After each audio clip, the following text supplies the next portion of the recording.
వెంటనే తగ్గించాలని, లేనట్లయితే దేశవ్యాప్తంగా పెద్ద ఎత్తున ఆందోళన తెలియజేస్తామని హెచ్చరిస్తూ కేంద్ర ప్రభుత్వం యొక్క దిష్టిబొమ్మని ఈరోజు సిపిఐఎంఎల్ మాస్ లైన్ ప్రజాపంత పార్టీ ఆధ్వర్యంలో పెరిగినటువంటి పెట్రోల్ డీజిల్ ధరలకు నిరసనగా ఇక్కడ పోస్ట్ ఆఫీస్ వద్ద కేంద్ర ప్రభుత్వ దిష్టిబొమ్మని దగ్ధం చేసి నిరసన తెలపడం జరిగింది. ముఖ్యంగా మొన్ననే హైదరాబాద్కి వచ్చినటువంటి మోడీ 7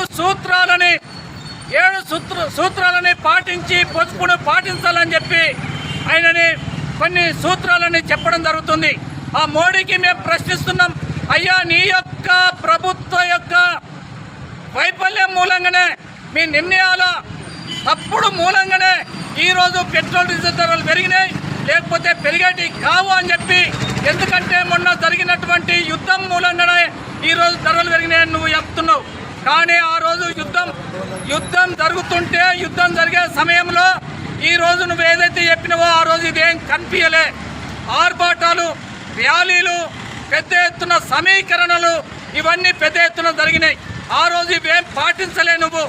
అక్కడ అమెరికా కానీ, ఇరాన్కు కానీ, ఇజ్రాయెల్ మధ్య యుద్ధం జరుగుతున్న వాతావరణం కనిపించకుండా పెద్ద ఎత్తున మీరు అన్ని కార్యక్రమాలు చేసిర్రు. కానీ ఈరోజు ఈ సూత్రాలు చెప్తున్నారు. కావున ఇది సరైనటువంటి పద్ధతి కాదు. నీ యొక్క తప్పుడు నిర్ణయాల మూలంగా ఈరోజు దేశ ప్రజలందరికీ పెట్రోల్ డీజిల్ ధరలు పెరిగి దాని భారం ప్రజలందరిపైన పడుతుంది. ఇటువంటి తప్పుడు నిర్ణయాలకు వ్యతిరేకంగా మేము పెద్ద ఎత్తున పోరాటాన్ని కొనసాగిస్తామని చెప్పి మేము తెలియజేస్తున్నాం.